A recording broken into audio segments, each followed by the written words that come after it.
کہ میں خود کلام بھی پیش کرتی تھی، بائبل کا مطالعہ کرتی تھی باقاعدہ. جتنے چرچ کے جو والنٹیئرز تھے ان کو بائبل کا مطالعہ بھی کرواتی تھی. جی یہ چاند ہے، عبد الوارث گل کی بھانجی ہے، اور یہ دعویٰ کر رہی ہے اس کلپ میں کہ اسے یہ بائبل کی ٹیچر تھی، بائبل کا مطالعہ کراتی ہوتی تھی چرچ کے اندر. اور ابھی میں آپ کو اس کا دوسرا بیان سنواؤں گا جس سے آپ کو پتہ چلے گا کہ منافقت کی کتنی انتہا ہے، دوغلے پن کی کتنی انتہا ہے. جب آپ مسلمان ہو جاتے ہیں تو آپ کس طرح منافقت کی بدبو میں، منافقت کی گندگی میں پھنس جاتے ہیں اور جھوٹ بولنا آپ کا شیوا بن جاتا ہے.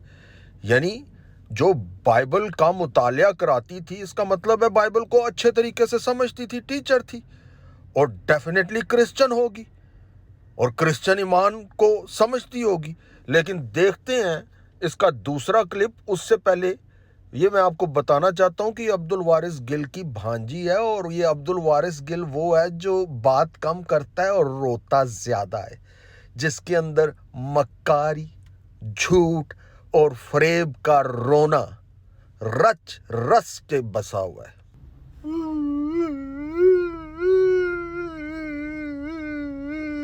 کہ میں نے جیزس کرائسٹ کو کبھی خدا نہیں مانا تھا. میں یہ کہتی تھی کہ نہیں وہ خدا نہیں. لو جی سن لو بات.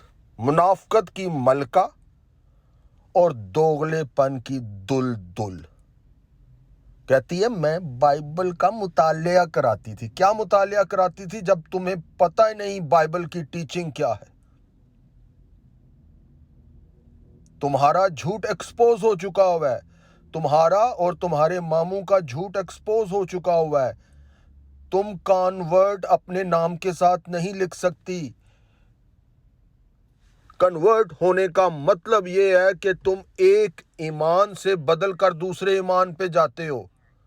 تو جب تم کرسچن تھی ہی نہیں، تم مسیح کو خدا مانتی ہی نہیں تھی، تو یہ کنورژن نہیں ہے، یہ صرف مکاری ہے، فریب ہے، دھوکہ ہے. اپنے نام کے ساتھ بار بار کانورٹ لکھنا تاکہ تمہیں ڈونیشنز مل سکیں، تمہیں کچھ چندہ پانی مل سکے، تمہارے ماموں کو پیسے مل سکیں.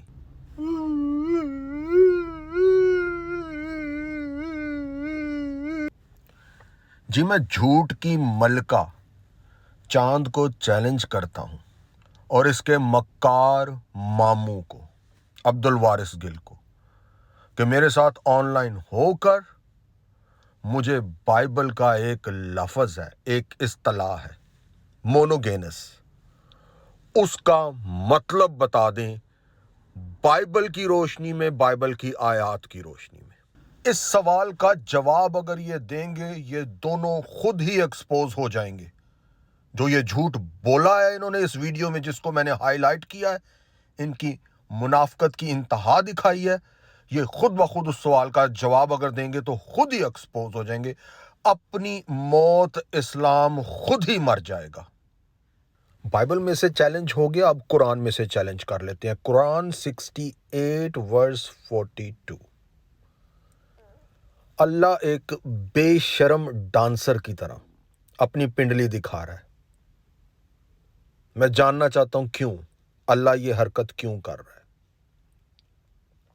اور اردو کی ٹرانسلیشن میں تو بڑا ہی دلچسپ لکھا ہوا ہے، جس دن پنڈلی کھول دی جائے گی. واہ جی واہ، پنڈلی ایسے کھولی جا رہی ہے جیسے پٹاری میں سے سانپ کھولا جاتا ہے.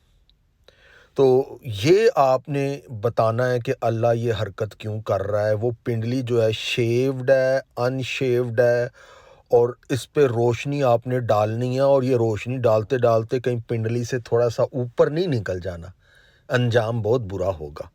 تو یہ آپ نے قرآن میں سے ہمیں آن لائن ہو کے لائیو ہمارے ساتھ ڈسکشن کر کے ہمیں بتانا ہے. اللہ کی وحدانیت پر ایمان لے کے آئے ہو، اللہ کے سنگلر ہونے پر، واحد ہونے پر، تو اللہ کی واحد ٹانگ، اس پر بھی ایمان آ گیا.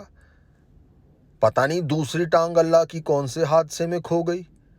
تو اللہ کا یہ جو ایک پیر ہے، ایک پاؤں، 1 فٹ، جو اللہ